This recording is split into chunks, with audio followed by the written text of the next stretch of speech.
Néhémie chapitre 2. Au mois de Nissan, la 20e année du roi Artaxerxès, comme le vin était devant lui, je pris le vin et je l'offris au roi. Jamais je n'avais paru triste en sa présence. Le roi me dit: Pourquoi tu mauvais visage? Tu n'es pourtant pas malade. Ce ne peut être qu'un chagrin de cœur. Je fus saisie d'une grande crainte et je répondis au roi: Que le roi vive éternellement. Comment n'aurais-je pas un mauvais visage lorsque la ville où sont les sépulcres de mes pères est détruite et que ses portes sont consumées par le feu?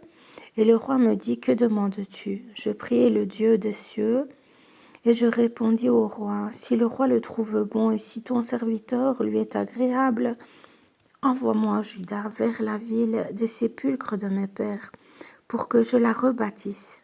Le roi, auprès duquel la reine était assise, me dit alors: Combien ton voyage durera-t-il et quand seras-tu de retour? Et puis au roi de me laisser partir, et je lui fixai un temps.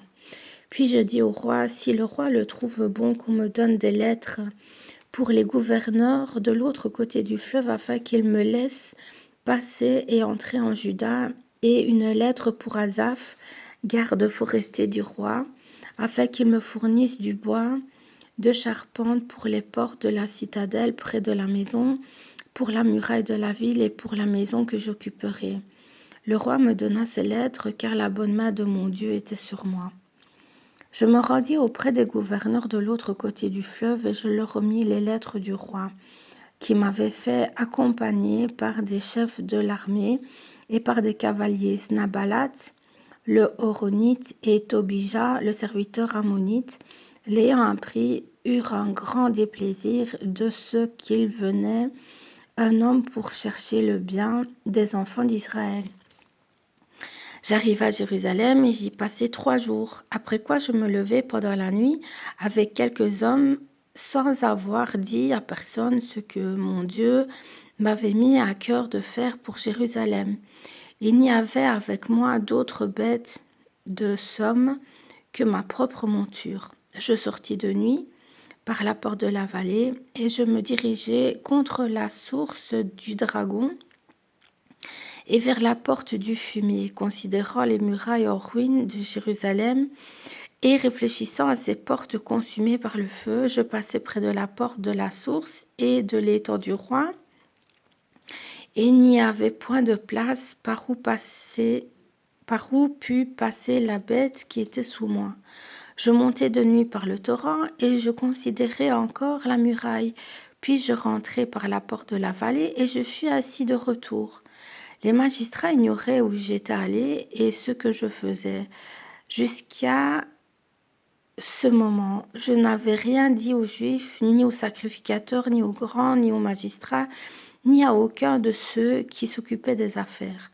Je leur dis alors: Vous voyez le malheureux état où nous sommes. Jérusalem est détruite et ses portes sont consumées par le feu. Venez, rebâtissons la muraille de Jérusalem, et nous ne serons plus dans l'opprobre. Et je leur racontai comment la bonne main de mon Dieu avait été sur moi, et quelles paroles le roi m'avait adressées. Ils dirent: Levons-nous et bâtissons. Et ils se fortifièrent dans cette bonne résolution. Sambala, le Horonite, Tobija, le serviteur ammonite, et Geshem, l'arabe, en ayant été informés, se moquèrent de nous et nous méprisèrent. Ils dirent: Que faites-vous là? Vous révoltez-vous contre le roi? Et je leur fis cette réponse: Le Dieu des cieux nous donnera le succès. Nous, ses serviteurs, nous nous lèverons et nous bâtirons, mais vous n'avez ni part, ni droit, ni souvenir dans Jérusalem.